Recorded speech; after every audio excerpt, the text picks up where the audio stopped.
Welcome to the Leadership Podcast Show, and here we have Viju George. Viju is the Executive Director at JP Morgan.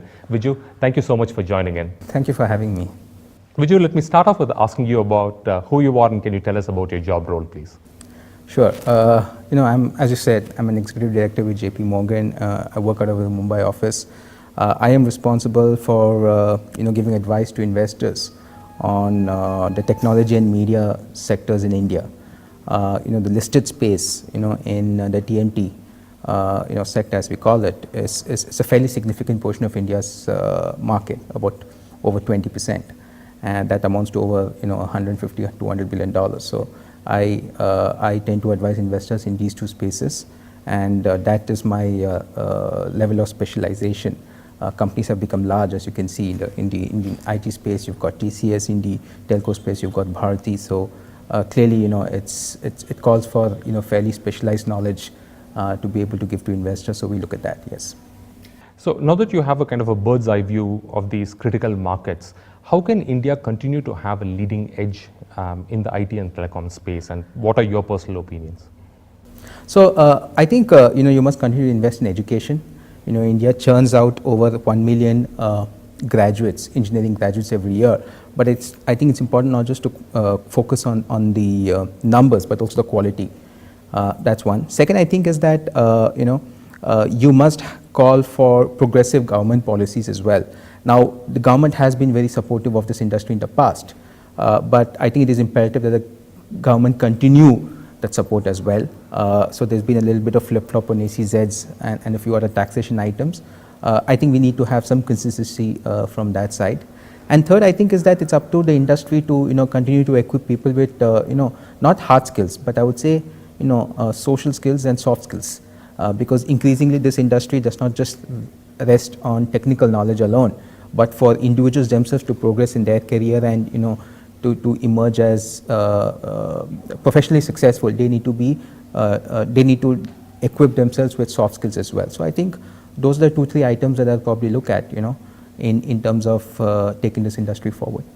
So now from a student's point of view, Viju, how do you think they can improve themselves and be better employable and really succeed in the corporate space?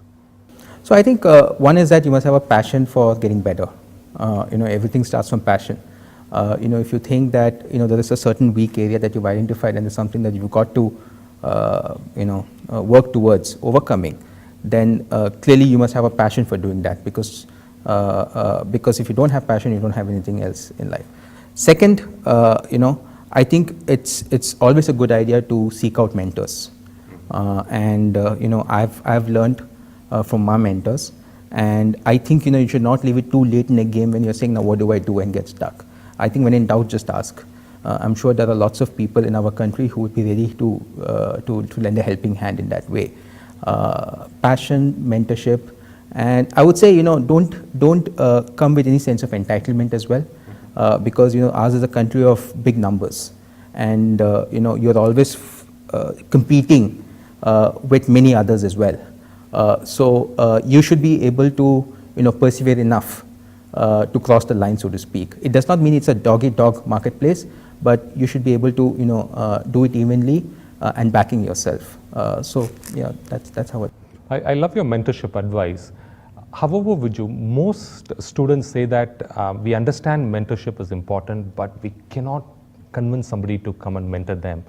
So how can students crack that problem?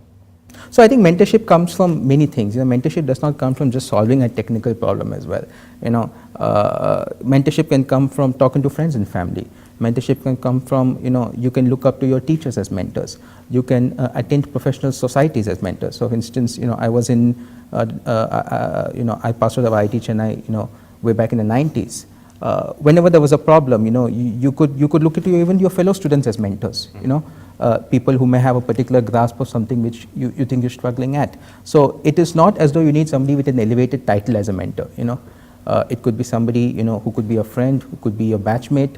It could be somebody who could be even be your and it's not as though you need to have a fixed mentor through your learning process. There will be, as you go forward in your career, the kind of skills you need will differ along the way.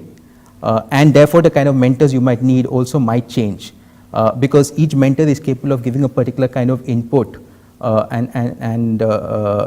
which may be useful in that sense. So while I would say that you should always remember your mentors for life, it's not necessarily that the same mentor would be useful to you throughout your journey, because what a mentor gives might be useful in certain steps as well. Who have you personally looked up in life, and what qualities have you tried to imbibe from them? Well, I mean, so it's a mix again. I would say that within the Indian corporate context, it might be a cliched answer, but I would say that I do like Mr. Wasim Premji. I think he, despite all he's done, I think he personifies humility, and there is also a passion for giving back to society as well. So clearly those are two ideals that I like: humility and passion for giving back to society. So that's in the professional sphere, I would say that. On the personal side, I do, hold my father in very high esteem. I think he also sort of did battle a few challenges in life and, made himself reasonably successful. God has educated as well. So he's given us a good life. So yeah, I think those are two role models. So let's talk about work productivity. Sure. Are there any time management hacks that have really worked for you that you would like to advise others? Well, I mean, I think I would be seeking advice in this matter actually. But I would say this, I would say that begin the day by starting with a list of 10 things that you have to do, and do the first 5, because ideally those 5 would be the most important things that come to mind. Because essentially what I'm trying to say is just make the list as short as possible. You can't do 10 important things in a day. That's one. Secondly, separate the urgent from the important. Eventually the important is something that you have to do, and that's something that you're giving time to and you're investing in. But the urgent is something you have to give immediate attention to, and give attention to it and just get it away with, because it may not be important going forward. And third, I think, is that keep the list as short as possible as well. I'm actually not used technology much as a productivity enhancer, but I'm sure technology could be something that is a great facilitator of productivity and efficiency, and I'd be keen to understand how I can use that for my personal efficiency and productivity at work as well.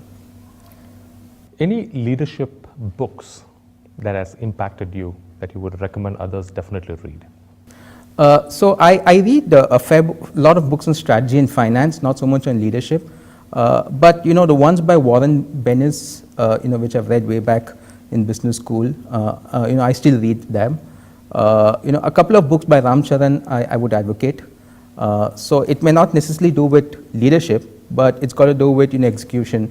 In executing your strategy, most firms have strategy but don't execute them, and how do you show the leadership to execute that?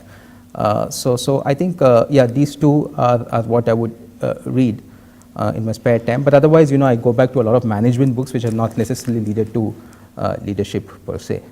I think leadership, the best way to learn leadership is to just observe around you, and learn from what leaders do. And I'm sure, India produces great leaders. It's just many of them may not be in the spotlight always. But I'm sure in our settings, we'd be privileged to actually watch leaders at work. And that's probably the best way to learn leadership in my view. So we've been profiling global successful leaders around, and almost one consistent thing, Viju, is that they say that I've made a lot of mistakes, but I've learned a lot from those mistakes, and it has made me a better person. And this is typically what most... so in that context, I want to ask you, what has been some of the biggest challenges or failures that you had to endure, and how did you overcome them? What lessons did you learn? Okay, I think my failures were more to do with lack of confidence than anything else, and always I had to reassure myself at the back of my mind that I was good enough. So I don't think it stemmed from lack of capability. So more than anything else, I think I would tell the individual that if you fail in life, it may not be because you're not capable enough. Maybe you didn't feel that you're capable enough, and if you examine yourself, you'll probably find that if you just maybe given a little bit more hope and confidence, maybe you would have done that.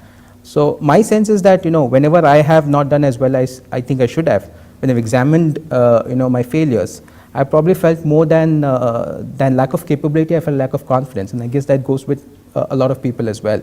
So it's just about feeling a little bit more confident, and maybe surround yourself with people who are a little bit more optimistic than pessimistic. So that doesn't necessarily mean they always take the rosy view of life, but who have a can-do attitude as well. So I think leadership and personal example is all about having a can-do attitude. And the moment you get psychologically embattled, that's when I think it's important for you to remember these lessons and try and get through. Great. And to end with, outside of work, what are the things that you're very passionate about? Well, I mean, I spend a lot of time reading, so it may not be work related, but over the weekends I do spend time reading. I like to think about how people have built companies. I'm not I've been an entrepreneur in the past, but I'm not a big company person. I'm actually working for JP Morgan, which is already a very big company. So in that sense, I've not built a company from scratch. But I spend a lot of time liking to learn lessons, as to how people build companies, what are the obstacles they've had to overcome in getting the companies to where they are today and getting themselves to where they are today. So I like to read those kind of stories as well. I like to read autobiographies of sportsmen, of politicians, of eminent personalities. Yeah, that's about it. And I like to spend time with my children. I have a girl, she's 4 years. I have a boy, he's just turned 3.